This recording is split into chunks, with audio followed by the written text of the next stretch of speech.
सो नम्रा, आप एब्सेंट थी last class में?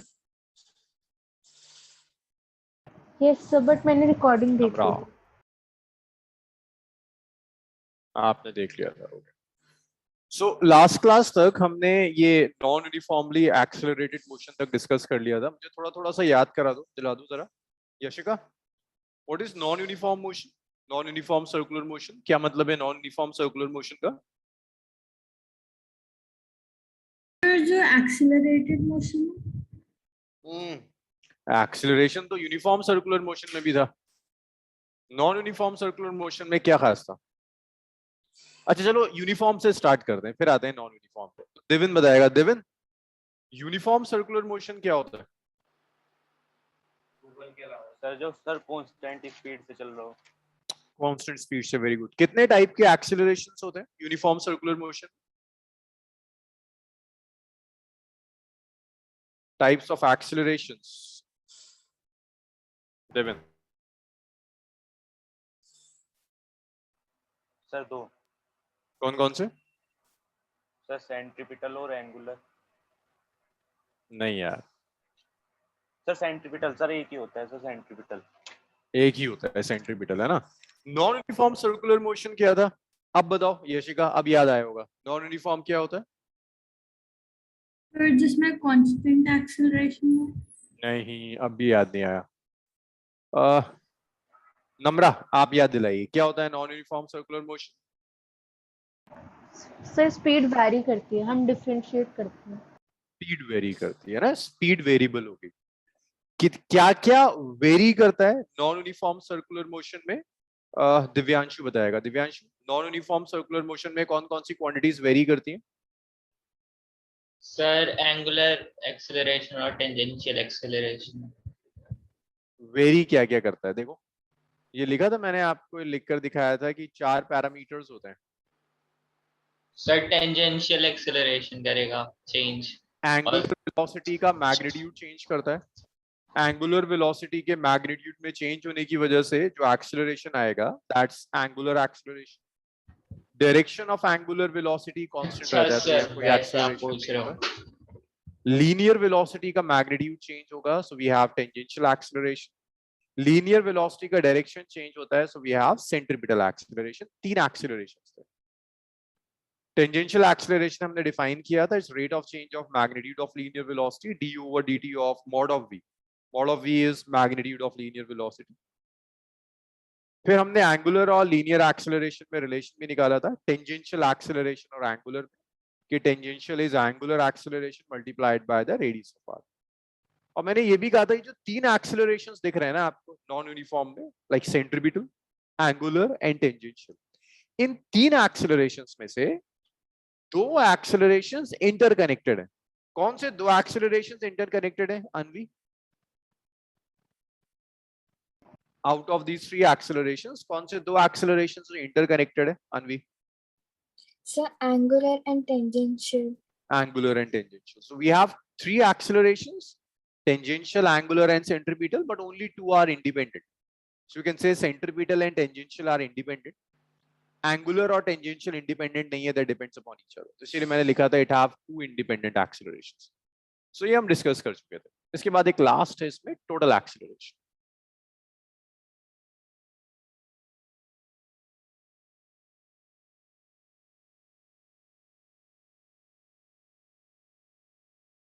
total acceleration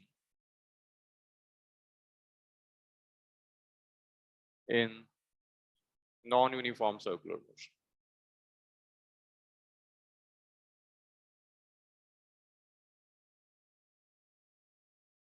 अच्छा एक बात बताओ, टेंजेंशियल एक्सेलरेशन की यूनिट क्या होती है?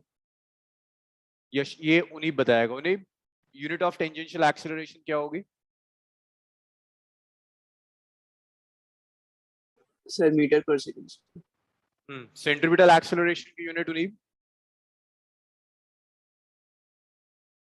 Metre per second square. Angular acceleration की unit Yashika, what is the unit of angular acceleration? Radian पर सेंटीमीटर स्क्वायर। आप जिन क्वांटिटीज को ऐड करोगे they should have same units. आप जिन क्वांटिटीज को ऐड करोगे या आप जिन क्वांटिटीज को सब्ट्रैक्ट करोगे they should have same units. So आप सेंट्रीपिटल और एंगुलर को ऐड नहीं कर सकते बिकॉज एंगुलर की यूनिट अलग होती है. आप सेंट्रीपिटल और टेंजेंशियल को ऐड कर सकते हैं. So in non uniform circular motion we have following two एक्सीलरेशंस.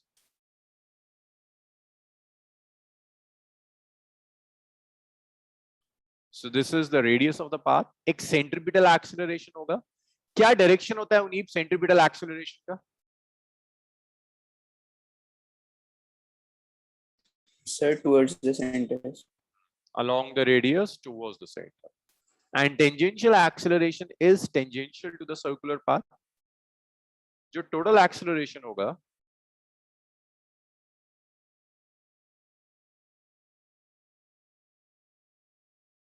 this is the sum of centripetal acceleration plus tangential acceleration. और इन दोनों में जो एंगल है that angle is 90 degree. आप यहाँ पैरेललोग्राम कंप्लीट कर लीजिए. ये आपके पैरेललोग्राम का डायगोनल है.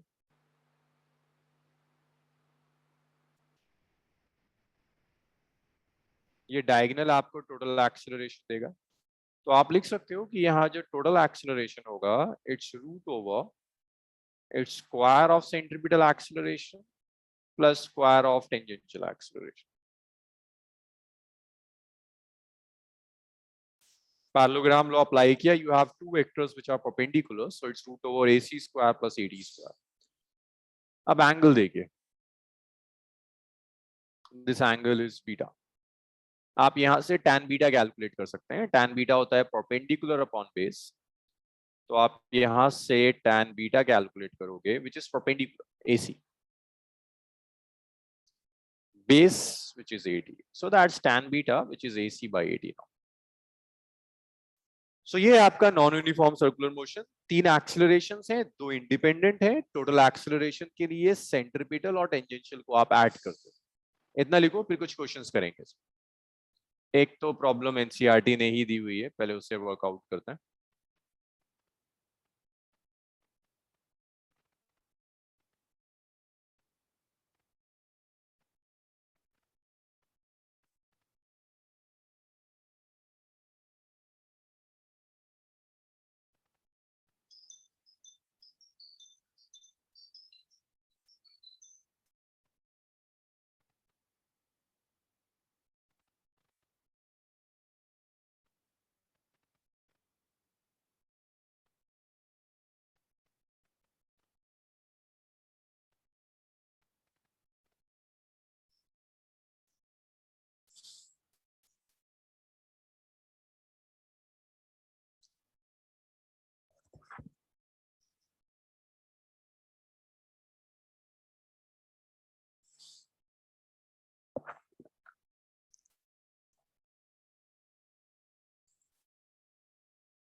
ये तो लिख लिया होगा आपने. हाँ, इसे सॉल्व करो. This is a simple NCERT problem on non uniform circular motion. Mansi आप एब्सेंट थी लास्ट क्लास में, क्या हो गया था? सर फिजिक्स का टेस्ट था तो मैं नहीं आई थी. टेस्ट था या अभी आपका सेशन स्टार्ट हो गया? नहीं सर, हाफ ईयरली था. हाफ ईयरली था. सिलेबस आपका था 6 chapters plus some part of chapter number 7 है ना? Yes sir. कैसा हुआ? सर अच्छा हुआ. ऑब्जेक्टिव में प्रॉब्लम हो रही थी, सब्जेक्टिव तो आ गया अच्छे से. मुझे बच्चे पेपर भेजना. हाँ निष्कर्ष यस सर. सर पेपर तो मिला होगा ना? अच्छा मेरा नंबर तुम लोगों के पास नहीं है. मेरा नंबर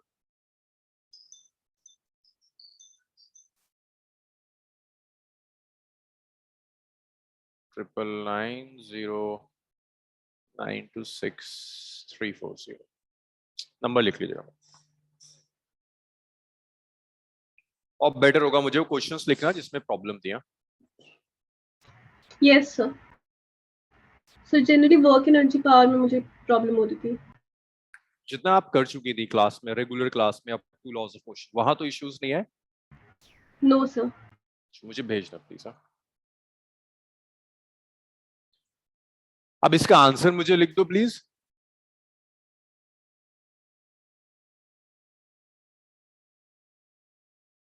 हाँ answers this is straight forward.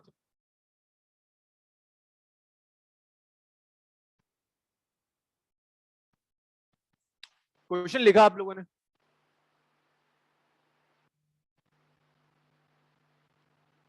तुम लोग थोड़ा थोड़ा मुझे बताते जाओ, ये सॉल्व हो जाएगा।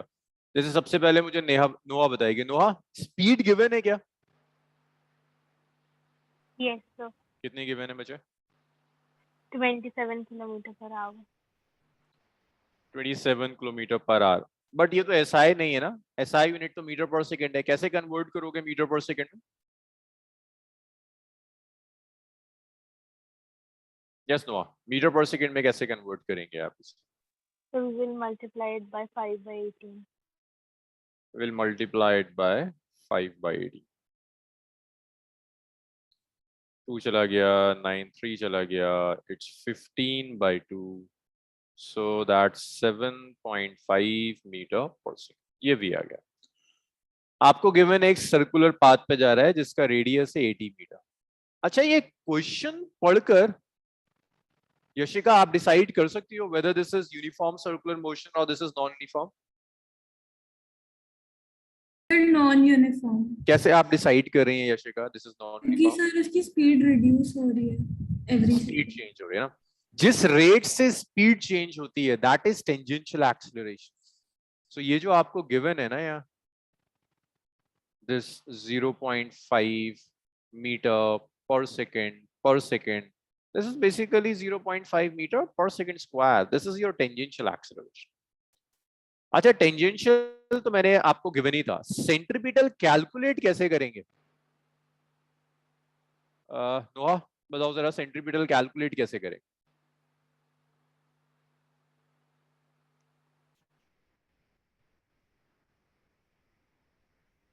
नोहा, सेंट्रीपिटल एक्सीलरेशन कैसे आएगा? Sir, alpha into r. नहीं, अल्फा इंटू आर करके तो टेंजेंशियल आता है भाई। देखो, that was tangential which is angular acceleration into radius, और एंगुलर तो गिवन ही नहीं है। सेंट्रीपिटल ढूंढो, जल्दी जल्दी पेज पलटो और देखो सेंट्रीपिटल एक्सीलरेशन कैसे कैलकुलेट करते हैं।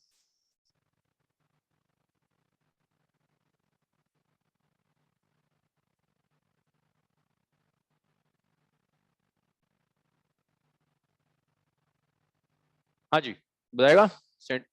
नोहा, तुम सेंट्रीपिटल भी भूल गई? बताओ, ये इतना सा v square by R omega square R, ये भी याद नहीं रह पाता?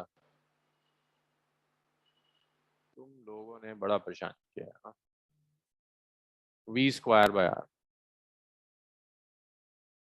तो v सर आ आपने 75 मीटर पर सेकंड में पॉइंट नहीं लगाया। So it's 7.5 square divided by R, इतना metre per second square centripetal आ गया। टोटल एक्सीलरेशन के लिए क्या करना होगा Anvi? I need total acceleration, क्या करना होगा? So, whole under root centripetal acceleration plus tangential acceleration square, दोनों के square. ऐड कर दोगे, टोटल आएगा it's root over tangential acceleration square plus centripetal acceleration square. So ये टोटल आया it's root over tangential which is 0.5 square. R की भी value रख देते हैं ना,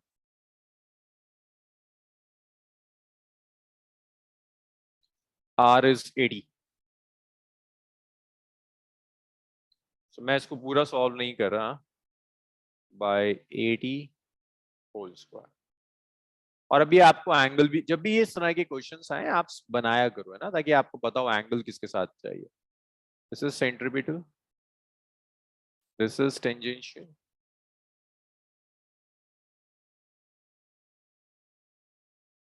ये आपका एंगल हो गया ए,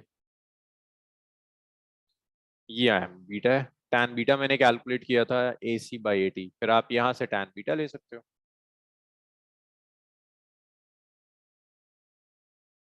so this is formula based thing. चलो इतना लिख लो, आप लिखना शुरू करो, मैं जरा एक क्वेश्चन कॉपी करके लाता हूँ कहीं से। आप इतना लिखो, इतना हिंट के बाद तो आप खुद सॉल्व कर सर सकते स्क्रीन शेयर नहीं हो रही। हो। हाँ वो मैंने स्क्रीन हटा दी, आप सॉल्व करो ना, मैं पूरा सोल्यूशन तो बता दिया था। मैं अभी एक क्वेश्चन कॉपी करके लाता हूँ बस।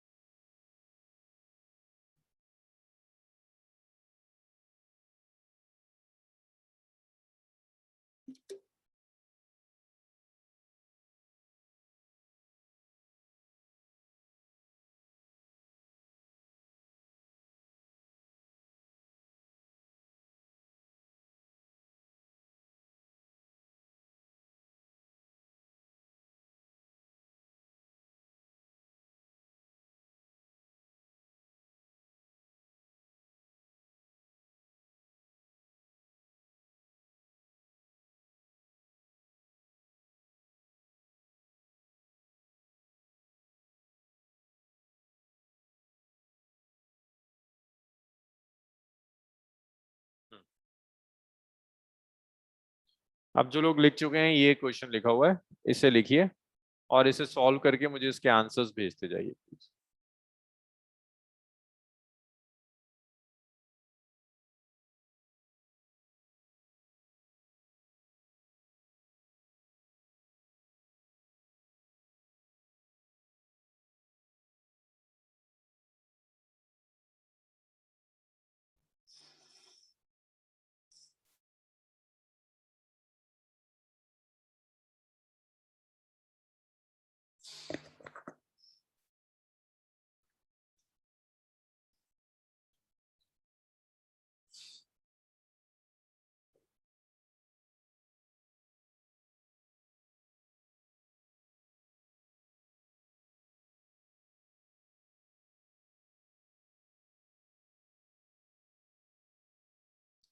कैलकुलेट करते जाओ और आंसर चैट रूम में लिख दो, जल्दी जल्दी कैलकुलेट करो और आंसर चैट रूम में डाल दो।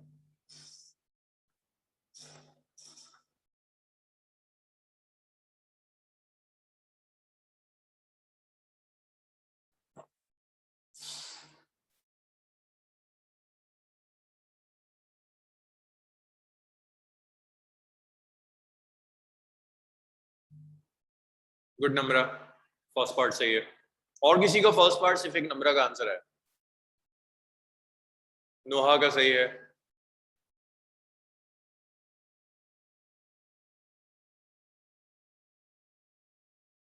यशिका का सही आ रहा है, गुड।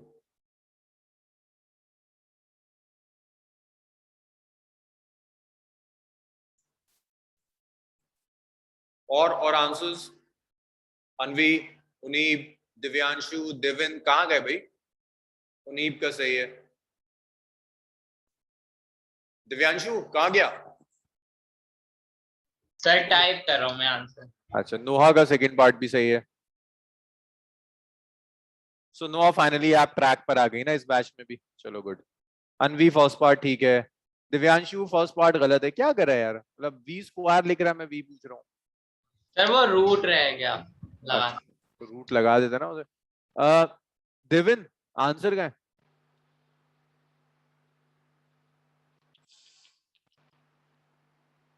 चलो मानसी की एक क्लास मिस हुई थी तो मैं मानसी को परेशान नहीं करा। दिविन फर्स्ट पार्ट क्या कर रहे हो यार दिविन, अब कभी कभी तुम बहुत बेवकूफियां करते हो। नमरा बी पार्ट गलत आ रहा है भाई। देखो आपको गिवन क्या है, सेंट्रीपिटल एक्सेलरेशन दी है के square R T square. A part centripetal acceleration जो होता है इसे आप लिखते हो it's V square by R. Centripetal को आप लिख सकते हैं it's K square R T square, it's V square by R. ऐसे आप इधर मल्टीप्लाई कर दीजिए। So we have K square R square T square is equal to V square. आप दोनों साइड रूट ले लीजिए तो यहां से v आ जाएगा which is k r into t not. तो ये पार्टिकल की स्पीड आ गई which is k into r into t, speed जिस स्पीड से पार्टिकल घूम रहा है। बी पार्ट स्पीड के बाद टेंजेंशियल एक्सेलरेशन। तो देखो टेंजेंशियल एक्सेलरेशन मैंने बताया था ना, डीवी ओवर dt होता है। जो भी स्पीड है उसे डिफरेंशिएट कर दो. So it's d over dt of v. V is kRt. K and R are constants. तो आप K और R को अलग ले जाओ. It's just d over dt of t. T का डेरिवेटिव 1 होता है. So you have tangential acceleration, which is kr. kr होगा, सिर्फ k नहीं, r को क्यों भूल गए थे? Third part, total acceleration. Total तो इजी है ना. टोटल एक्सेलरेशन होता है centripetal acceleration plus tangential acceleration. दोनों परपेंडिकुलर होते हैं. तो आपका टोटल एक्सेलरेशन आएगा it's root over square of centripetal acceleration plus square of tangential acceleration. So total acceleration होगा it's root over centripetal is k square r t square whole square. Tangential आपने calculate किया था के are का whole square. तो ये आपका total acceleration आ गया it's k to the power 4 r square t to the power 4 plus k square r square. ये आपका टोटल एक्सेलरेशन. अब आप कुछ कॉमन लेना चाहें जैसे आप करो. tan बीटा आपको कैलकुलेट करना पड़ता है. ac बाई एटी होता है हॉरिजॉन्टल के साथ.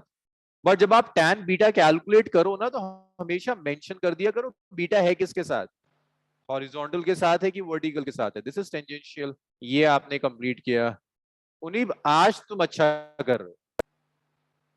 बहुत दिनों बाद लग रहा है कि तुमने पिछली क्लास का कुछ पढ़ा था, तुम्हें कुछ याद है. चलो लिख लो इतना. मानसी आपको ना लास्ट लेक्चर सुनना पड़ेगा ना. Yes sir. काइनेमेटिक्स मिस हो गया आपका. अब डायनामिक्स स्टार्ट होगा, वो आपको समझ में आ जाएगा. डायनामिक्स हम स्टार्ट कर रहे हैं. सो सर्कुलर मोशन में चैप्टर नंबर 4 में भी है, 5 में भी है, 6 में भी है, 7 में भी है. सारा सर्कुलर मोशन एक साथ करेंगे. चैप्टर नंबर 4 में जितना दिया हुआ है वो हमने कर लिया. अब चैप्टर नंबर 5 में जो पार्ट दिया है सर्कुलर मोशन का उसे डिस्कस करते हैं.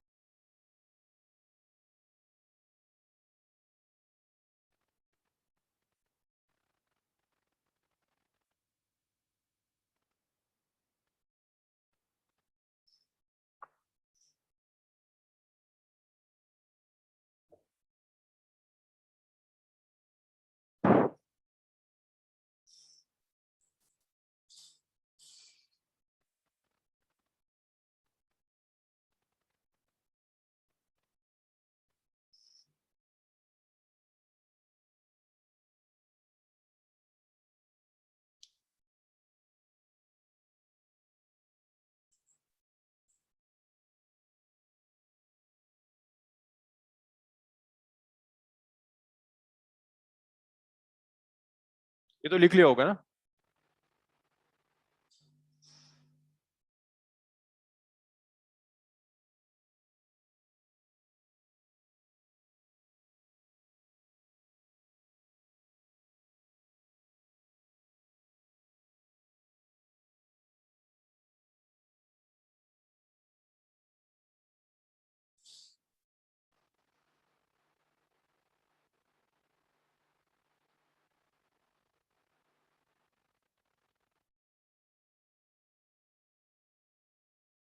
सो ये था काइनेमेटिक्स ऑफ सर्कुलर मोशन. तो इसमें आपको सिर्फ यही देखना होता है कि व्हाट इज सेंट्रीपिटल. आपको याद होना चाहिए कि सेंट्रीपिटल एक्सेलरेशन क्यों आता है. This is due to change in direction of linear velocity. आपको याद होना चाहिए कि टेंजेंशियल क्यों आता है. It's due to change in magnitude of linear velocity. आपको याद होना चाहिए कि एंगुलर क्यों आता है. It's due to change in magnitude of angular velocity. आपको ये पता हो कि यूनिफॉर्म क्या होता है, नॉन यूनिफॉर्म क्या होता है, कंबाइन कैसे करें. Okay, so that was about circular motion kinematics. Next देखिए.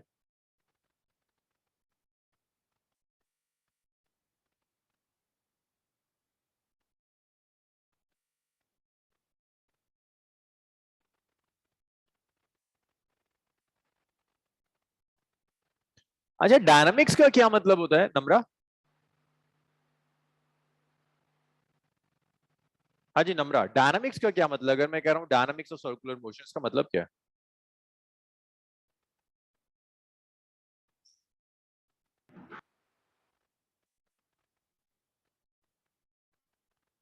नहीं पता. ओके सर नहीं पता। मानसी बताएगी। मानसी, डायनामिक्स का क्या मतलब है बच्चे? अगर मैं कहीं डायनामिक्स लिख रहा हूँ, क्या मतलब है इसका? सर लॉज ऑफ मोशन से रिलेटेड। हाँ, डायनामिक्स मींस अब आप मोशन का कॉज देखोगे। फिजिक्स मैकेनिक्स में ना दो पार्ट्स होते हैं हर चीज में, एक काइनेमेटिक्स होता है, एक डायनामिक्स होता है।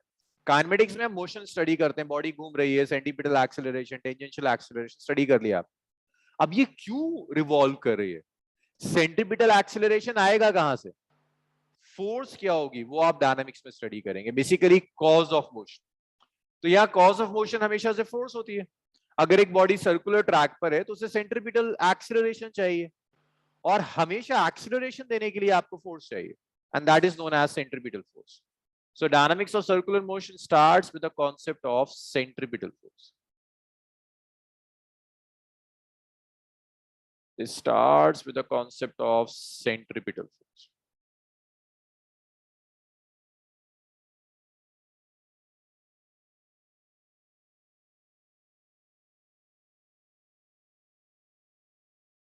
देखिए सेंट्रीपिटल फोर्स क्या होती है? ये वो फोर्स है जो उस बॉडी पर एक्ट करेगी जो सर्कुलर ट्रैक पर घूम रही है,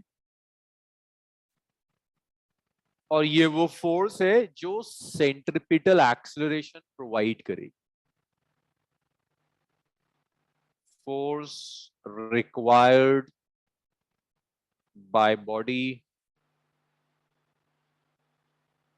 to move on circular track. अगर एक बॉडी सर्कुलर ट्रैक पर जा रही है तो उसे इस फोर्स की जरूरत है. अगर आपने ये फोर्स प्रोवाइड नहीं करी तो बॉडी सर्कुलर ट्रैक में नहीं घूमेगी, टेंजेंशियली चली जाएगी. जैसे आपने एक स्ट्रिंग से एक स्टोन बांध दिया और आप स्टोन को घुमा रहे हो, लाइक स्ट्रिंग को ऐसे कर घुमा रहे हैं, बीच में कहीं तो स्टोन की वेलोसिटी का आप हर जगह डायरेक्शन चेंज कर रहे हैं. लाइक आप ऐसे कर स्टोन को घुमा रहे हो ओवर द सर्कुलर ट्रैक, और ये स्ट्रिंग है और ये स्टोन है, आप घुमा रहे हो. दैट मींस हर जगह आप इसकी वेलोसिटी का डायरेक्शन चेंज कर रहे हैं. किसी पॉइंट पर जाकर स्ट्रिंग टूट जाती है. अगर स्ट्रिंग टूट गई इसका मतलब है कि ये बॉडी टेंजेंशियली मूव करे. अगर कहीं भी स्ट्रिंग टूट गई so that means body will go tangentially to the circular path. तो ये सॉरी टेंजेंशियल एक्सेलरेशन नहीं, ये बॉडी टेंजेंशियली चली जाएगी, स्ट्रेट चली जाएगी. अब उसका डायरेक्शन चेंज नहीं हो पाएगा. To change direction you need centripetal force. तो ये रिक्वायरमेंट है. जब तक आप सेंट्रीपिटल फोर्स नहीं दोगे बॉडी सर्कुलर ट्रैक पे नहीं जा सकती. और ऐसे लिखो, इट इज रिस्पॉन्सिबल. कई पॉइंट्स लिख रहा हूं ताकि बैठ जाए दिमाग में कि है क्या है ये. It is responsible to change direction of linear velocity. ये लीनियर वेलोसिटी का डायरेक्शन चेंज करने के लिए रिस्पॉन्सिबल है. This is known as centripetal force. हमेशा लीनियर वेलोसिटी का डायरेक्शन चेंज करने के लिए आप जो फोर्स प्रोवाइड करेंगे that force is known as centripetal force. इसके बाद और पॉइंट याद रखो, इट प्रोवाइड्स सेंट्रीपिटल एक्सेलरेशन. भाई सेंट्रीपिटल एक्सेलरेशन के लिए हमेशा फोर्स चाहिए ना, दैट्स दिस फोर्स. तो ये सारे पॉइंट सेंट्रीपिटल फोर्स के लिए आपको याद होने चाहिए कि अगर एक बॉडी सर्कुलर ट्रैक में मूव करना चाहती है इट नीड्स सेंट्रीपिटल फोर्स. ये करती क्या है? लीनियर वेलोसिटी का डायरेक्शन चेंज करती है, मींस सेंट्रीपिटल एक्सेलरेशन प्रोवाइड करती है. अब सेंट्रीपिटल फोर्स देखो कैलकुलेट कैसे करते हैं, बहुत इजी है. F centripetal is mass of body multiplied by the acceleration of the body. Acceleration of body is v square by r, so it's mv square by r, or this is m omega square r. So this is the centripetal force. Mass into centripetal acceleration, mv square by r or m omega square r. That's centripetal. इसका direction क्या होता है? It acts along the radius towards the center. It acts along the radius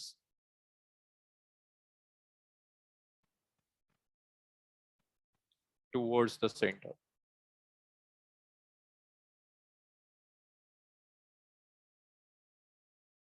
ये हमेशा radius के long act करती है and towards the centre act करती है, that centripetal force.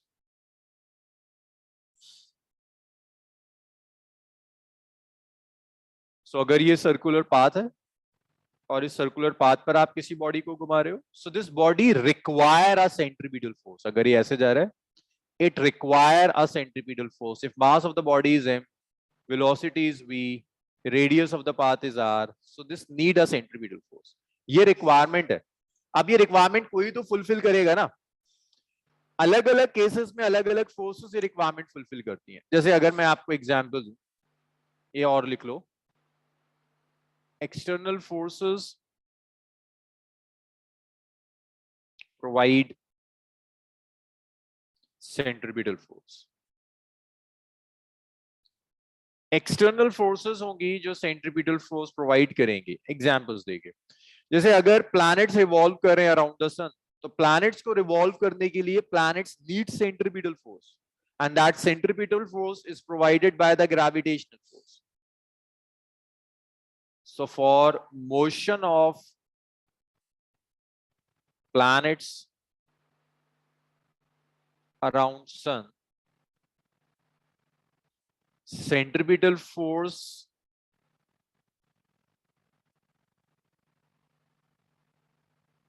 is provided by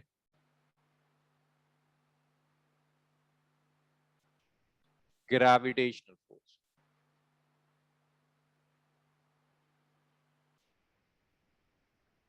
अगर प्लैनेट सन के अराउंड रिवॉल्व कर रहे हैं तो जो सेंट्रीपिटल फोर्स की जरूरत होगी वो सेंट्रीपिटल फोर्स ग्रेविटेशनल फोर्स देती है. और एग्जांपल दो, प्लैनेट्स के बाद अगर आप एटम का एग्जांपल ले लो, एटम में क्या होता है, न्यूक्लियस होता है सेंटर पर और इसके अराउंड इलेक्ट्रॉन्स रिवॉल्व कर रहे हैं. क्या लगता है देविन, इलेक्ट्रॉन्स को रिवॉल्व करने के लिए क्या सेंट्रीपिटल फोर्स चाहिए?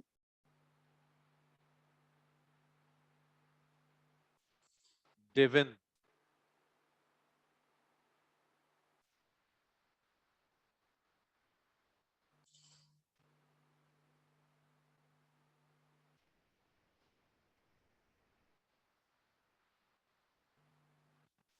देविन तुम गायब कहां हो जाते हो? गया. दिव्यांशु, प्लैनेट्स रिवॉल्व कर रहे अराउंड द सन, क्या कोई सेंट्रीपिटल फोर्स चाहिए? यस सर चाहिए. इलेक्ट्रॉन्स रिवॉल्व कर रहे हैं अराउंड द न्यूक्लियस, क्या सेंट्रीपिटल फोर्स चाहिए? यस सर चाहिए होगा. चाहिए होगा. चलो गुड, इसको लिखना शुरू करो इतना जल्दी जल्दी.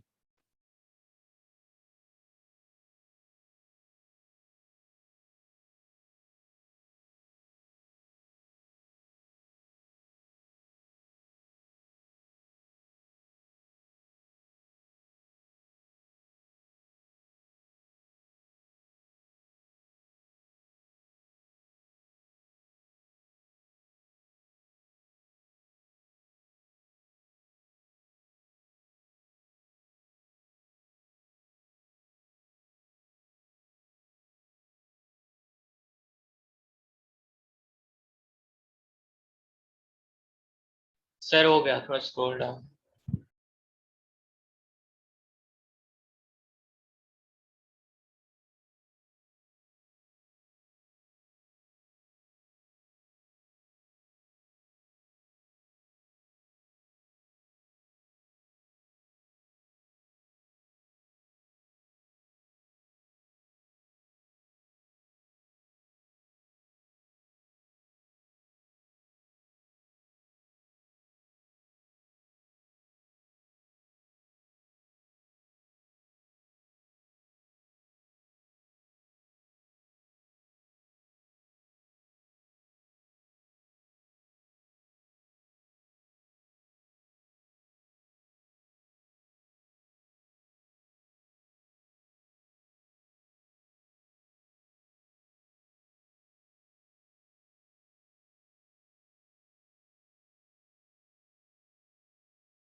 सो देखो अगर ये प्लैनेट्स ये इलेक्ट्रॉन्स रिवॉल्व करे अराउंड द न्यूक्लियस,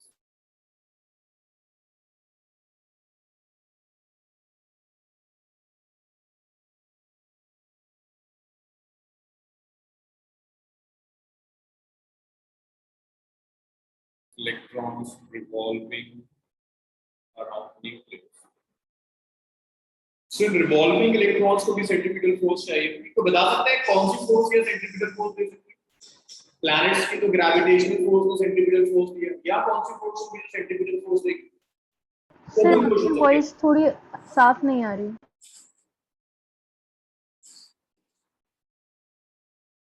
कोई नहीं बताएगा, मैं एक से पूछूंगा। कशिका, फॉर रिवॉल्विंग इलेक्ट्रॉन्स कौन सी फोर्स हो सकती है जो सेंट्रीपिटल फोर्स देगी? The nuclear force.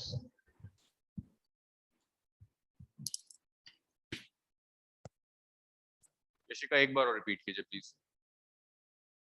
Sir, The nu- attraction by the nucleus. The nuclear force. हाँ, न्यूक्लियर फोर्स तो न्यूक्लियस के बाहर ही काम ही नहीं करती, अंदर ही एक्ट करती है। यशिका कुछ बता रही थी, आवाज कट गई। यशिका दोबारा।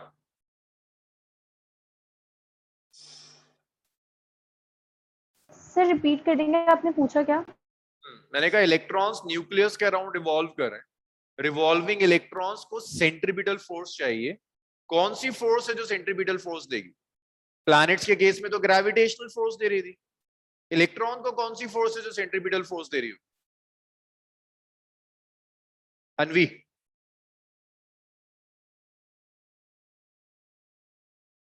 Sir, weak nuclear forces. No, see electrons and nucleus है, क्या कोई इलेक्ट्रिक फोर्स एक्ट नहीं करेगी? एक्ट करेगी ना electric force. This electric force will provide centripetal force.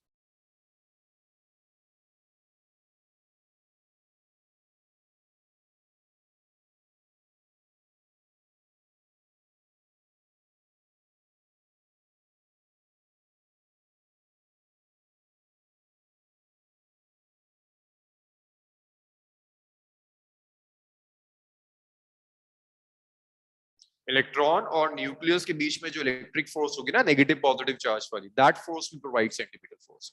आप जब न्यूमेरिकल्स करोगे, कभी टेंशन होगी जो सेंट्रीपिटल फोर्स देगी, कभी नॉर्मल रिएक्शन देगा, कभी फ्रिक्शन देगा।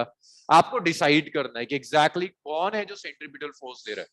तो वो डिसीजन लेने के लिए आप क्या करते हो?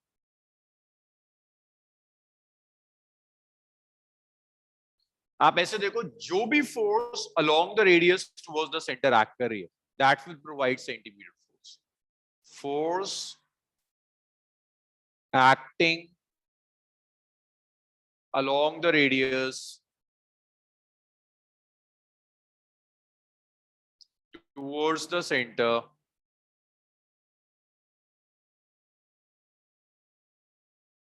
will provide centripetal force.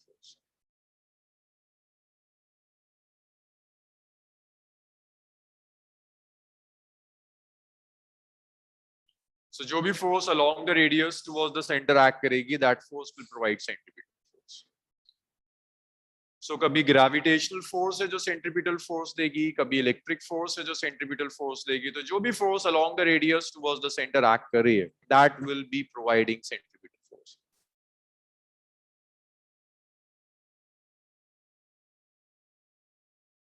अब देखिए next.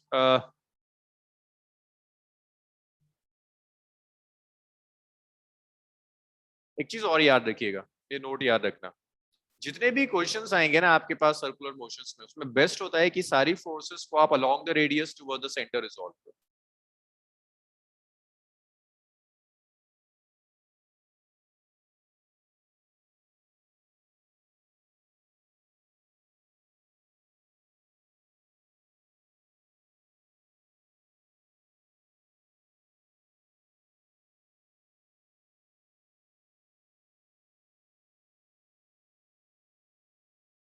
इसको लिखो, ये स्टेटमेंट का मतलब समझ में आएगा जब आप क्वेश्चंस करोगे। बट सेंट्रीपिटल फोर्स के लिए ना एक चीज बहुत क्लियर होनी चाहिए आप लोगों के ब्रेन में, एंड दैट इज कि सेंट्रीपिटल फोर्स कोई रियल फोर्स नहीं है, इट्स अ रिक्वायरमेंट। हमेशा कोई एक्सटर्नल फोर्स होगी जो उस रिक्वायरमेंट को फुलफिल करती है। कभी ग्रेविटी रिक्वायरमेंट फुलफिल करेगी, कभी इलेक्ट्रिक फोर्स रिक्वायरमेंट फुलफिल करेगी, कभी ग्रेविटेशनल फोर्स, कभी फ्रिक्शन, कभी टेंशन, कभी नॉर्मली एक्शन। तो ऐसे मत कहना कि बॉडी ने खुद को सेंट्रीपिटल फोर्स दे दी, कोई और फोर्स होगी जो सेंट्रीपिटल फोर्स प्रोवाइड कर रही है। कभी कभी ऐसे समझ सकते हो कि centripetal force like a price tag, मतलब आप शॉपिंग कॉम्प्लेक्स में जाते हो, कुछ आपको पसंद आता है, उस पर प्राइस टैग लगा है 1000 रुपीज। सो वो प्राइस टैग रिक्वायरमेंट है कि जब आप इतना पे कर दोगे तब वो चीज आपको मिलेगी। बिल्कुल ऐसी ये रिक्वायरमेंट है सेंट्रीपिटल फोर्स कि अगर एक बॉडी को 100 न्यूटन की सेंट्रीपिटल फोर्स चाहिए, सो दैट्स रिक्वायरमेंट। आपको बाहर से कहीं से वो 100 न्यूटन की फोर्स प्रोवाइड करती है। आप लोग लिखना शुरू करिए, फिर कैलकुलेशन स्टार्ट करेंगे, और कोई डाउट्स है तो बताइए।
Okay, let's start with the question.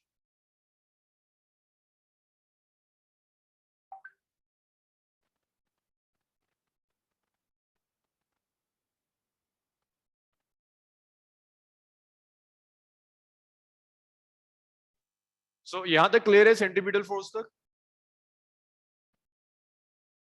Yes, sir. Yes, sir. After centripetal force, तो सेंट्रीपिटल फोर्स समझ में आया, this is requirement for circular motion. अगर एक बॉडी सर्कुलर ट्रैक पर जा रही है तो उस ट्रैक पर घूमने के लिए उसको चाहिए सेंट्रीपिटल फोर्स। अगर कोई एक्सटर्नल फैक्टर वो सेंट्रीपिटल फोर्स प्रोवाइड कर रहा है, वेल एंड गुड। अगर नहीं कर पाएगा तो बॉडी घूम नहीं पाएगी। ऐसा होता है ना कि आपने एक स्ट्रिंग ली, उससे स्टोन घुमाना शुरू किया, घुमाते घुमाते स्ट्रिंग टूट जाती है, तो स्टोन कैसा जाएगा? सर्कुलर ट्रैक पे जाएगा। क्या लगता है कैसे जाता है स्टोन? भाई आपने एक रोप ली, उससे एक स्टोन बांधा और उसे घुमा रहे हो, घुमाते घुमाते स्ट्रिंग टूट जाती है, तो क्या लगता है स्टोन कैसे जाएगा? So straight. स्ट्रेट जाएगा, सर्कुलर पाथ पे नहीं जा पाएगा ना, क्योंकि जो सेंट्रीपिटल फोर्स मिल रही थी ना वो स्ट्रिंग से मिल रही थी। स्ट्रिंग ब्रेक हो गई, सेंट्रीपिटल फोर्स नहीं मिलेगी तो सर्कुलर ट्रैक पे नहीं जा सकता, स्ट्रेट चला जाएगा। सो यहाँ कई क्वेश्चंस आते हैं। The simplest one is on conical pendulum.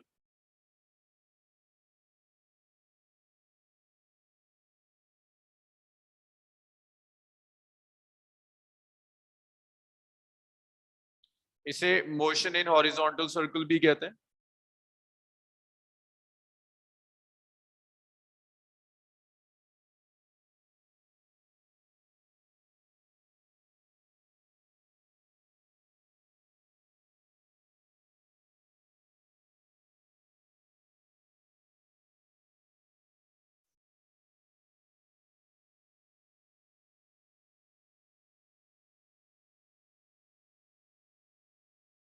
So conical pendulum or motion in horizontal circle.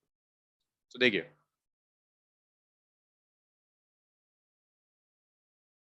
so conical pendulum और motion horizontal circle में किस टाइप के क्वेश्चंस आते हैं, पहले तो मतलब समझो। मैंने स्ट्रिंग ली और ये पेंडुलम अटैच कर दिया। पेंडुलम को ना आप दो तरह से घुमा सकते हो। एक वर्टिकल सर्कल में घुमा सकते हो कि ये पेंडुलम ऐसे घूमे, ऐसे घूम रहा हूं, इसे कहते हैं वर्टिकल सर्कल में आप घुमा रहे हो। दूसरी पॉसिबिलिटी ये कि आप इसे ऐसे घुमाओ, ऐसे घूम रहा हूं कि अर्थ के रिस्पेक्ट में इसकी हाइट चेंज ना हो। This is known as horizontal circle, this is known as vertical circle. Vertical circle अभी हम नहीं पढ़ेंगे। Vertical circle is an example of non uniform motion, horizontal circle is an example of uniform motion.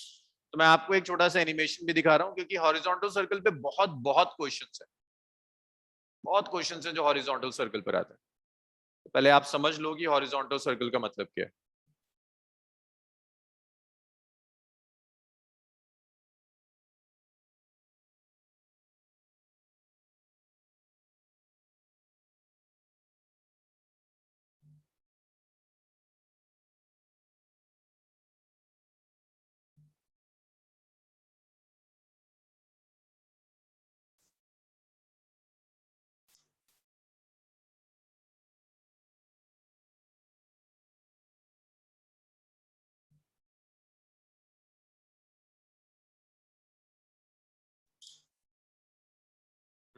ये conical pendulum. Tired of cold calling?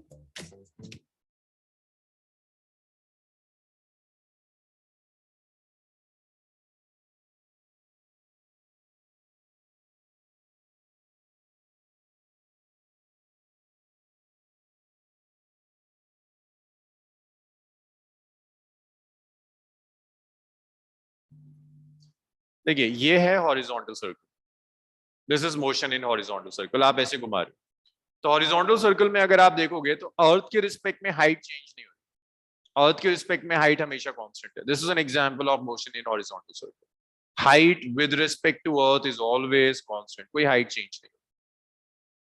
सो यहाँ पर वो आपसे कहेगा कि ओके, ये जो मास घूम रहा है इसका सर्कुलर पाथ में जिस वेलोसिटी से घूम रहा होगा वो वेलोसिटी कैलकुलेट कर दो। कभी कहेगा टाइम पीरियड कैलकुलेट कर दो, कभी कहेगा अच्छा ये एंगल थीटा जो दिख रहा है ना यहाँ, ये थीटा एंगल कैलकुलेट करके बता दो कि एंगल थीटा क्या होगा।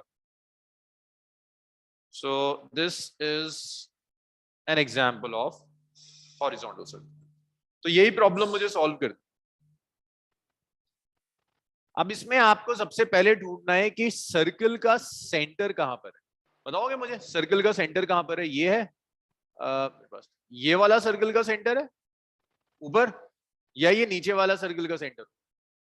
जिस सर्कल में डाउन है ना, ये सर्कल का सेंटर है, इसके अबाउट ये सर्कुलर ट्रैक में जा रहा है। तो जब आप सर्कुलर मोशन की प्रॉब्लम्स करोगे सबसे पहला काम होगा find the centre of the circle. ये जो मैं पॉइंट्स कह रहा हूं ना, आपसे पॉइंट्स लिखते चले जाओ, तुम्हारे लिए सर्कुलर मोशन बहुत आसान हो जाएगा। तो मैं ये इसको कट करके दिखा दूं।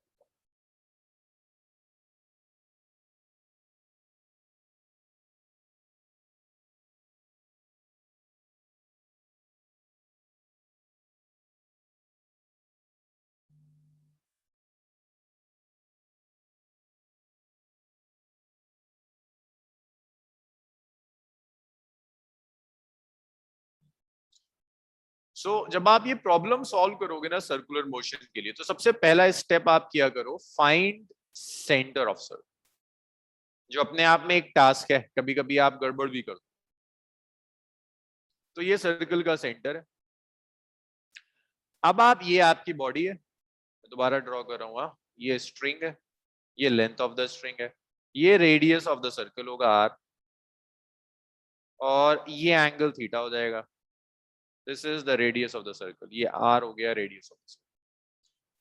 अब आप ये बताओ कि ये जो बॉडी है ना, इस बॉडी पर कितनी फोर्सेस एक्ट कर रही होंगी, कौन कौन सी फोर्सेस होंगी जो एक्ट कर रही होंगी? कौन बताएगा? मानसी, तुम बताओगी इस बॉडी पर फोर्सेस कौन कौन सी एक्ट कर रही है?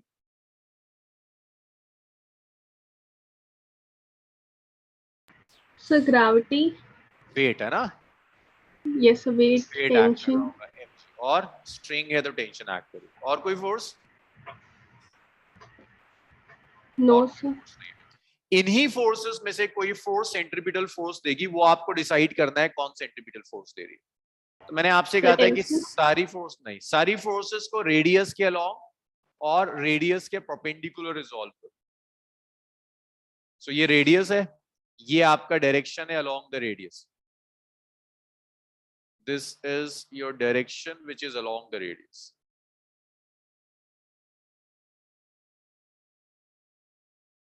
And this is your direction which is perpendicular to the radius. This is your direction which is perpendicular to the radius.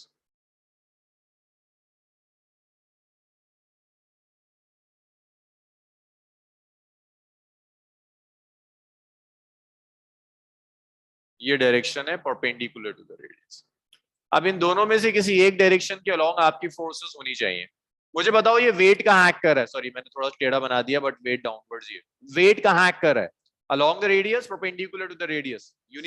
उनीब yes sir. कहाँ एक्ट कर रहा है वेट? रेडियस के अलोंग या रेडियस के परपेंडिकुलर या कहीं भी नहीं? सर रेडियस के पर। ये रेडियस है, इसको कहते हैं अलोंग द रेडियस, और इसे कहते हैं perpendicular to radius.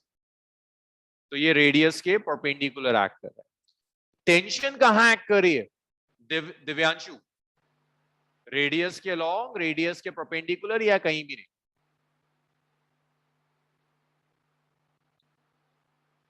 Divyanshu sir along तो नहीं है सर, परपेंडिकुलर भी नहीं है, परपेंडिकुलर भी नहीं है। Very good. सो इसका मतलब जो फोर्स ना अलोंग द रेडियस हो ना परपेंडिकुलर टू द रेडियस है, उसे रिजॉल्व कर लेते हैं। अगर ये थीटा, तो मैं इसे भी थीटा लिख सकता हूँ। नोहा, क्यों लिख सकते हैं इसे भी theta? Alternate interior. Alternate angles. अब कंपोनेंट्स बता दो। ये टेंशन है, यहाँ टेंशन का कंपोनेंट क्या होगा यशिका? Sir, cos theta. जिसके साथ डायरेक्शन के मैंने वो cos थीटा। परपेंडिकुलर डायरेक्शन में क्या जाएगा? Sin theta. t sin theta. अब मुझे सिर्फ ये बता दो कि कौन सी फोर्स है जो वेट को बैलेंस कर लेगी। यहाँ mg को बैलेंस करने के लिए भी तो कुछ चाहिए। ऊपर क्या एक्ट कर रहा है? t cos theta. तो t cos थीटा क्या करेगा? वेट को बैलेंस कर जाएगा। सेंटर की तरफ कोई फोर्स दिख रही है along the radius towards the center? T sin theta. So this t sin theta is the force which will provide centripetal force. तो आप लिख सकते हो t sin theta, बस आपको ऐसे ही ढूंढना होता है सेंटर की तरफ कौन एक्ट कर रहा है। तो t sin theta will provide centripetal force.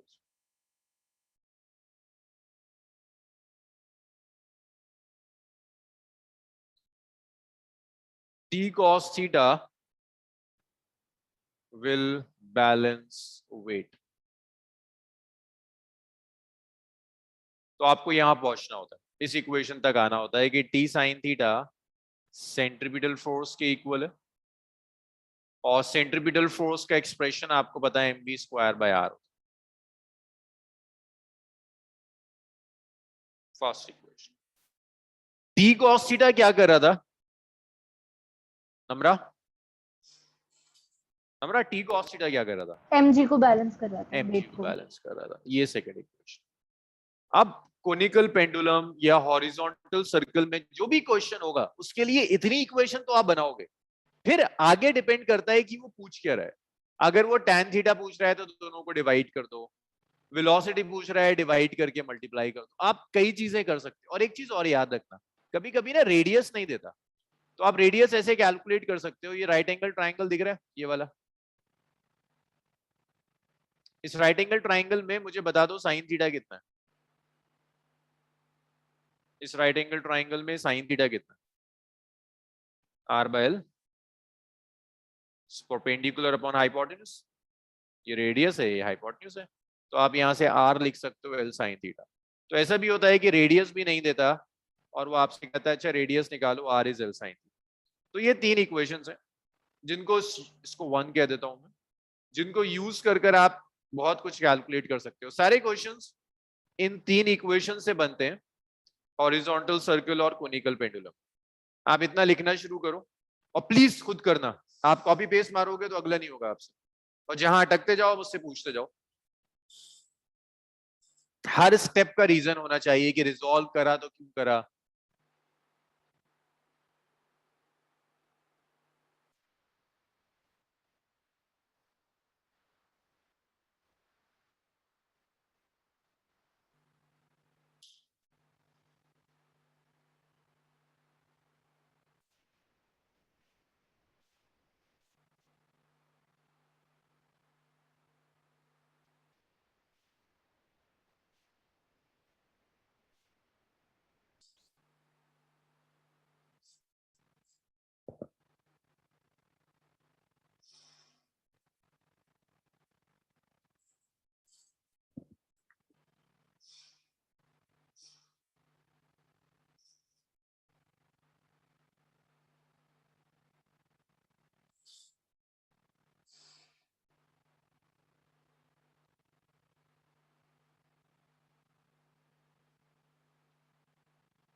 कितना लिखा आपने?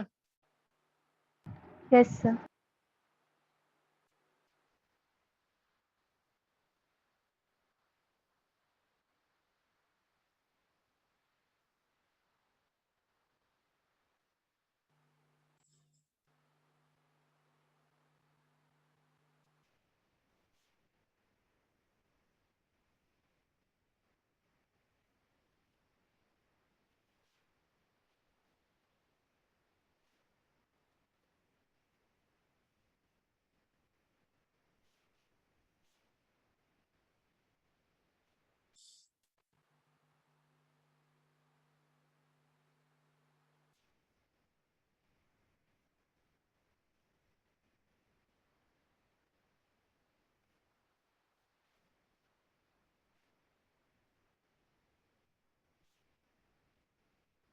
चलिए, ये इक्वेशंस बनानी आपको आनी चाहिए। अब देखो इससे हम क्या क्या कैलकुलेट कर सकते हैं, क्या क्या पूछ सकता है।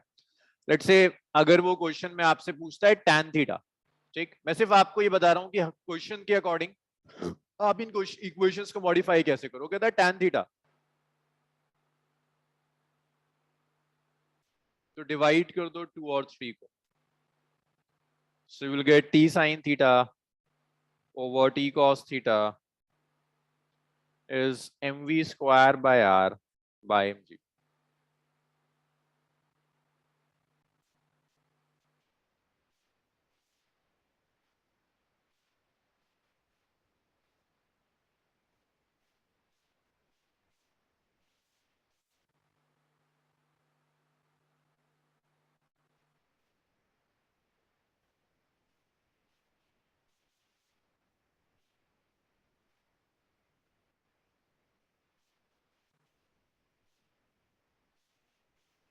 This is v which is root over rg tan theta. ये ऐसे आप स्पीड कैलकुलेट कर सकते हो.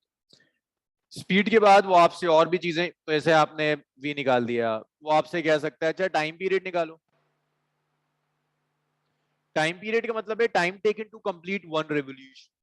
देखो स्पीड होता है डिस्टेंस अपॉन टाइम.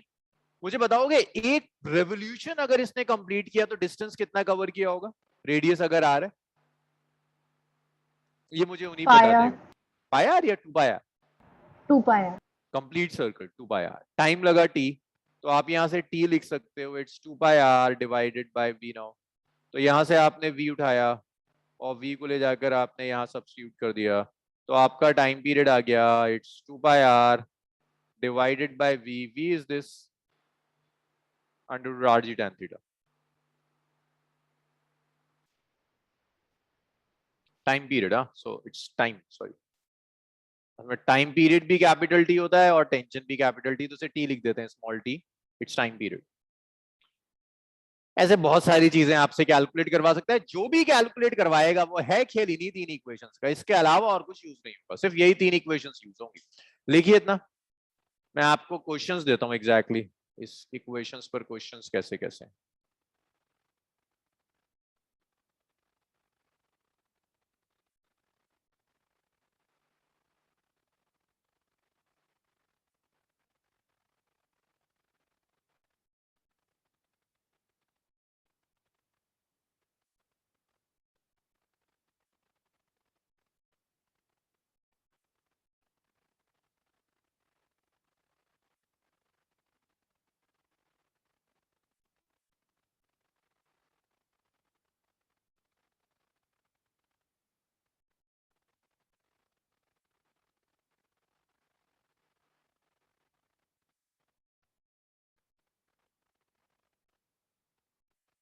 आप इतना लिख लो, मैं जस्ट एक क्वेश्चन ढूंढूं.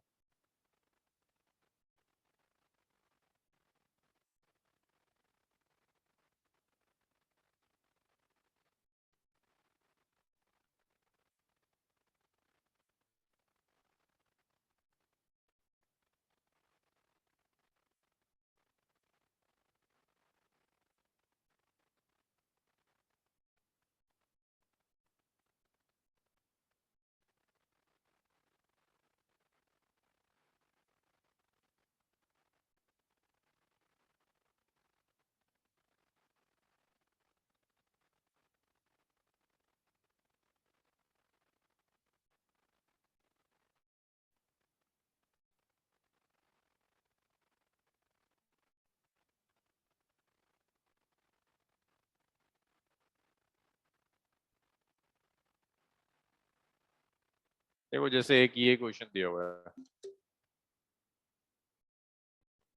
सेम लॉजिक है, करके देखो जरा क्या आंसर आता है. अरे यार, इसको लिख लो, टाइम पीरियड को मैं दोबारा कर देता हूँ इस क्वेश्चन.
करिए इसको सॉल्व कीजिए.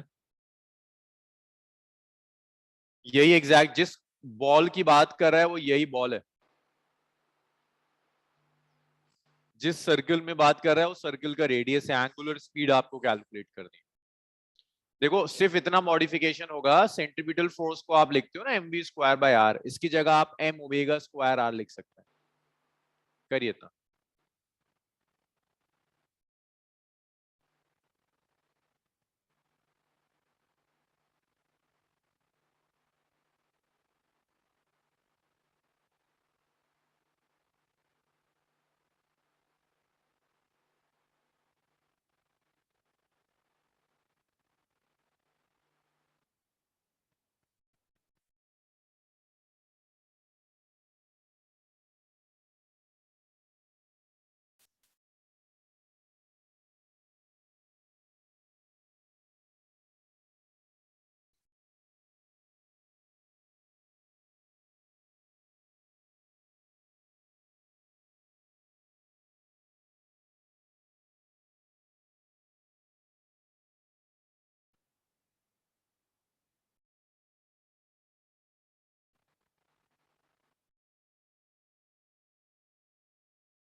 ठीक है नम्रा। सो देखो जब आप इस प्रॉब्लम को भी सॉल्व करोगे ना,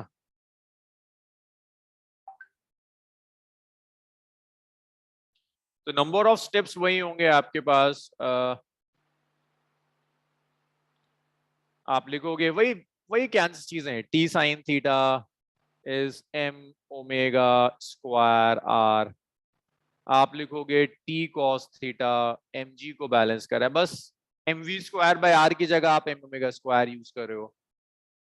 कैंसिल कर दो, m से m कैंसिल हो गया, t से t कैंसिल हो गया, tan थीटा आ गया omega square r divided by g। Now आप यहां से ओमेगा निकाल सकते हो, ओमेगा स्क्वायर आ जाएगा, it's g tan theta divided by r। Now अब आपको ये सोचना है मुझे इसमें कौन सा डेटा है जो गिवन नहीं है। सोचो जरा, क्वेश्चन तो लिखा था ना तुमने,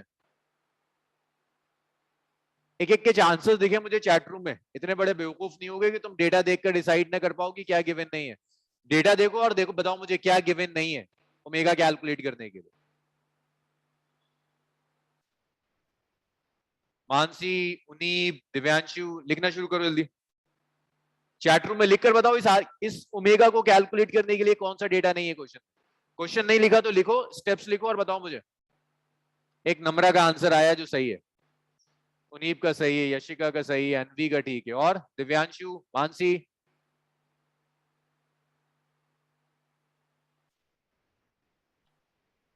मानसी टाइम तो पूछा ही नहीं बच्चे, इसमें मैं कह रहा हूँ ओमेगा निकालना है, ये ओमेगा का फॉर्मूला डिराइव कर दिया मैंने आपके सामने। मैं कह रहा हूँ इसमें से राइट साइड में कौन सी टर्म ऐसी है जो नहीं गिवन है। रेडियस दिया हुआ है आर, कुछ एल दिया हुआ है, क्या गिवन नहीं है। दिव्यांशु तुम हो क्लास में?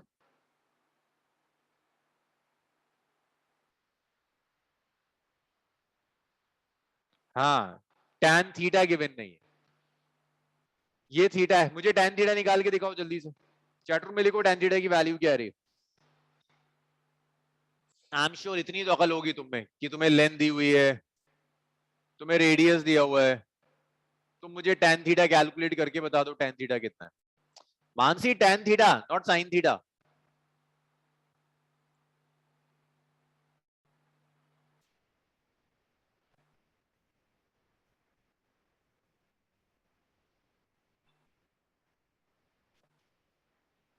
कोई एक है पूरी बैच में जो मुझे बता दे कि tan थीटा की वैल्यू क्या होगी। ये सब दिया हुआ है सामने, लिख लो कुछ। गलत है नम्रा। यशिका tan थीटा कितना होगा? अरे कैसे तुम लोग कैलकुलेट करते हो। अनवी tan थीटा क्या होगा? Sir 2 minute. करो कैलकुलेट जल्दी से tan थीटा।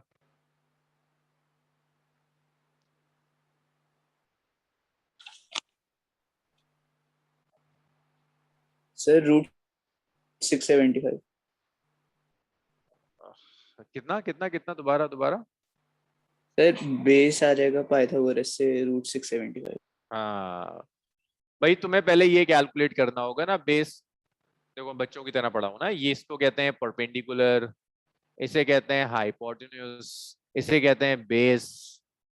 tan थीटा होता था perpendicular upon base. Base given नहीं है, पाइथागोरस थ्योरम से बेस निकाल सकते हैं। 30 स्क्वायर माइनस 15 स्क्वायर, ये आ जाएगा 675 आ जाएगा। तो tan थीटा आ गया perpendicular which is 15 by root over 675। अरे आया ये? यस आ गया था। दिल चाहता है वो लिख देते है ना, कहीं 2 आ गया, कहीं 1 आ गया, कहीं 0.5 आ गया। तो tan थीटा आ गया, अब यहाँ वैल्यू रख दो, ओमेगा आ जाएगा। रेडियस दिया हुआ है, तो रेडियस पता है तुम्हें 15 सेंटीमीटर। tan थीटा तुमने कैलकुलेट कर लिया 15 बाय रूट ओवर 675। रख दो यहाँ वैल्यू और ओमेगा निकाल दो। करिए इतना। G10 लेना है। G10 लेना है। एक क्वेश्चन और देखो, one more question, same concept, but अभी टेंशन आपको सेंट्रीपिटल फोर्स दे रही थी, अब कोई और फोर्स होगी, आपको ढूंढना पड़ेगा कि अब कौन सी फोर्स है जो सेंट्रीपिटल फोर्स दे सकती है।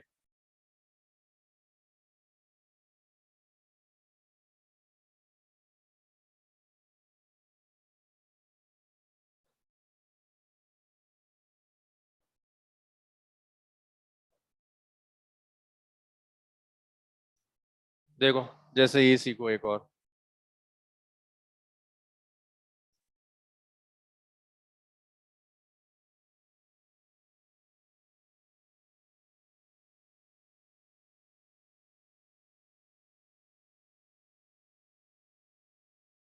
चलो इसे थोड़ा सा कॉम्प्लिकेटेड कर, एक क्वेश्चन सिंपल कर लो फिर इसे थोड़ा टफ करते हैं। ये तो प्लीज मुझे करके दिखा देना।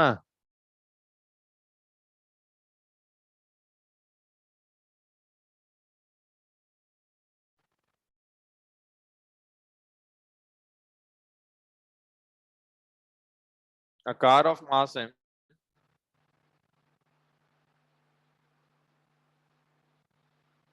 moving over a convex bridge of radius r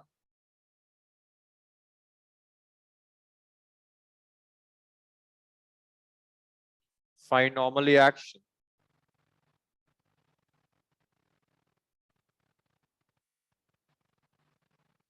acting on a car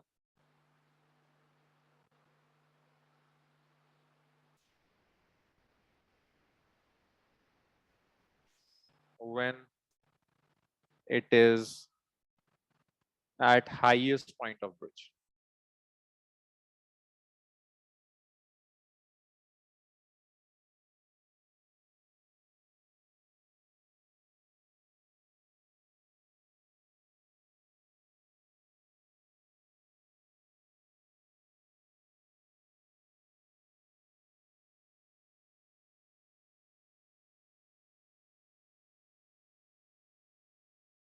तो ये ब्रिज है, ये car,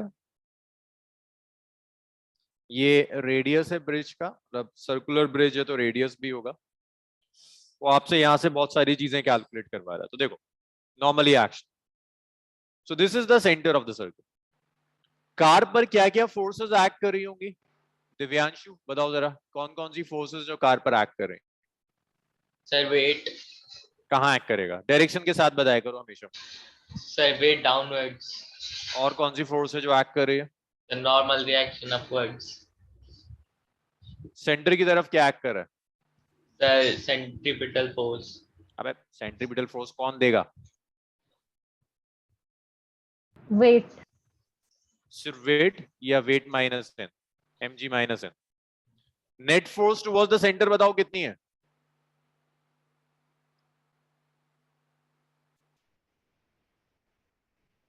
net force towards center, mg minus n. mg minus n. This is the net force towards center. तो कौन provide किया centripetal force? This will provide centripetal force. This will provide centripetal. जो भी net force center की तरफ act कर रही है. तो mg minus n कितना होता है centripetal force Namra? Namra, expression for centripetal force क्या होता है?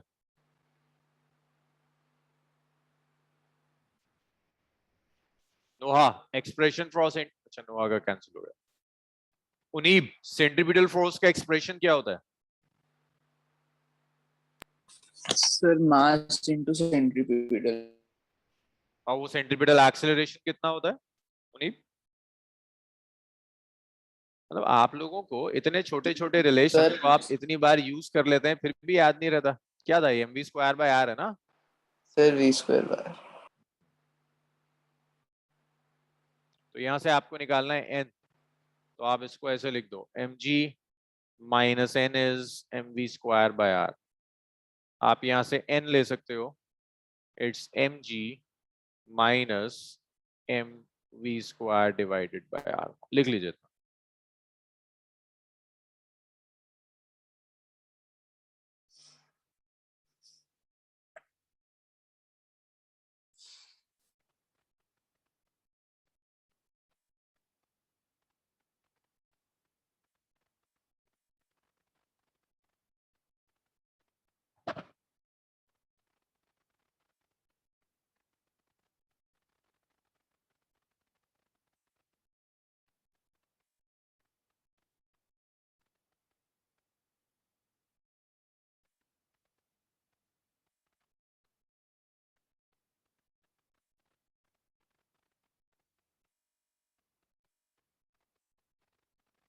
एक और देखो, सेम क्वेश्चन में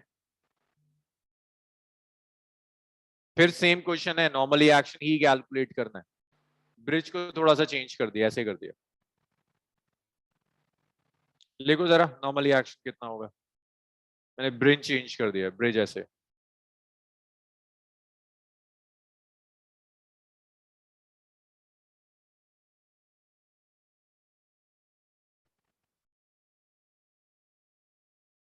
ये ब्रिज है.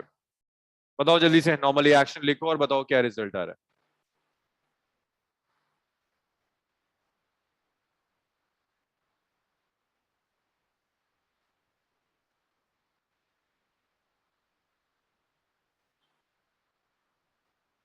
और ये कार रखी हुई है, ऑब्वियसली यहां सेंटर ऑफ द ट्रैक होगा. बताओ मुझे नॉर्मली एक्शन की वैल्यू कितनी है? ऊपर वाला तो लिख लीजिए, पहले आराम से क्वेश्चन लिखिए, सॉल्यूशन लिखिए, फिर उसके बाद नीचे वाला लिखिएगा.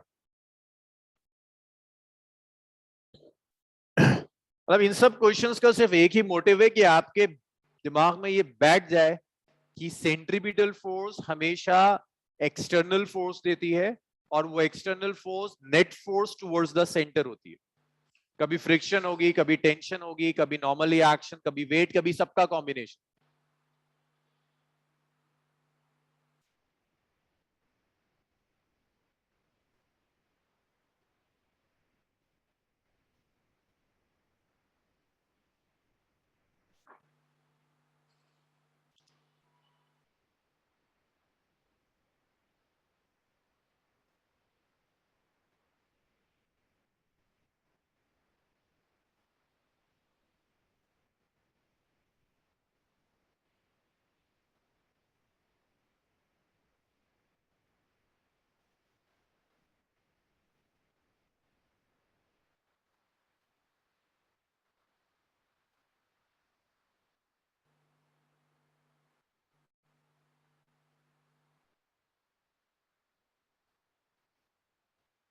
गुड नम्रा, नम्रा का सही. और किसी का कोई आंसर? मानसी, अनवी, यशिका?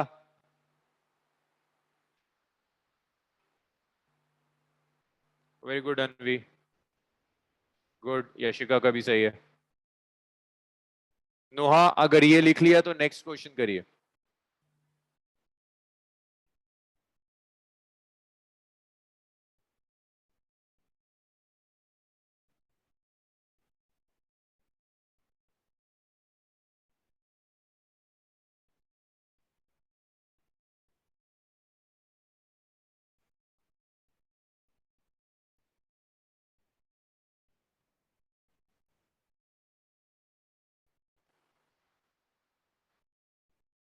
एक नम्रा का आया है, अनवी का आया है, यशिका का है, इन तीनों का सही है। बाकी लोग क्या कर रहे हैं? दिव्यांशु, मानसी, नोहा। हाँ दिव्यांशु का सही है। मानसी, नोहा, मुनीब। सर नहीं आ रहा। नहीं आ रहा। फोर्सेस बताओ मुझे मानसी, कौन कौन सी फोर्सेस एक्ट कर रही हैं बॉडी पर?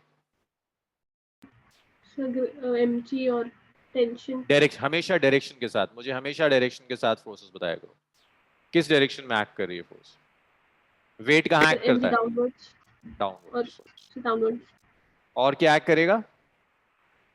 Tension away from the body. Tension क्यों आएगा? टेंशन कहाँ लगता है? किसी भी जगह या स्ट्रिंग होना जरूरी है?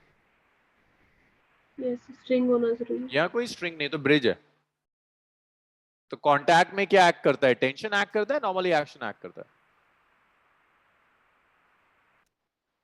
Normal reaction. मानसी हर क्वेश्चन ना बहुत ढंग से देखा करो। देखो यहाँ क्यों नहीं सोचा कि यहाँ टेंशन क्यों नहीं आया? सेम ही तो क्वेश्चन है। कांटेक्ट है ना, जहां भी कांटेक्ट होगा वो नॉर्मली एक्शन एक्ट करेगा, और नॉर्मल रिएक्शन एक्ट करता है टुवर्ड्स द बॉडी। अब मानसी मुझे ये बताओ, टुवर्ड्स द सेंटर कौन कौन सी फोर्सेस एक्ट कर रहे हैं? Net force towards the centre बताओ मुझे।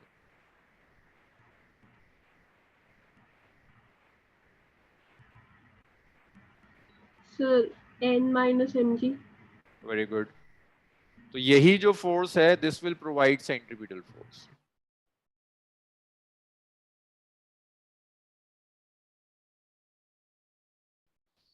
तो आप लिख सकते हो कितनी होती है centripetal force Mansi? Sir mv square by r। mv square by r। अब बताओ यहां से मुझे n कितना आ गया? mv square by r plus mg। Very good, this is normal reaction. mg plus mv square by r, ये नॉर्मल रिएक्शन है। चलिए लिख लीजिए। तो बस आपको इतना ही काम करना है, सेंटर ढूंढना है, net force towards the centre calculate करनी है, and that net force will provide centripetal force.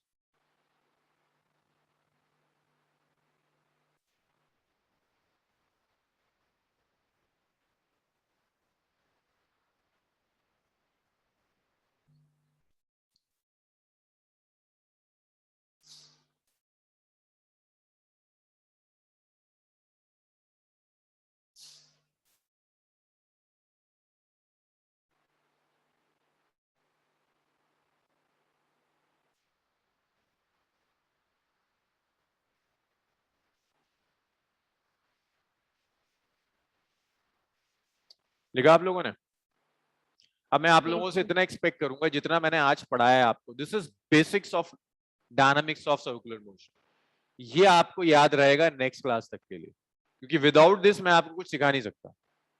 अगर आप ये भी भूल कर आए नेक्स्ट क्लास में, तो फिर मैं आपको आगे banking of road, bending of road सोच भी नहीं सकता सिखाने की। प्लीज रिवाइज कर आना इसे, वरना बहुत प्रॉब्लम आने वाली है। और एक चीज और याद रखिएगा, आप जैसे जैसे मैं आगे बढ़ूंगा सिलेबस में, चीजें बहुत इन्वॉल्व होंगी, सब कुछ एक साथ यूज होगा। जितना आप पुराना पढ़ते जा रहे हो वो सब यूज होगा। चलिए यहीं रुकते हैं, नेक्स्ट क्लास में कंटिन्यू करेंगे। चलो okay bye, thank you. Thank you Thank you, sir. sir. Thank you. Thank you, sir.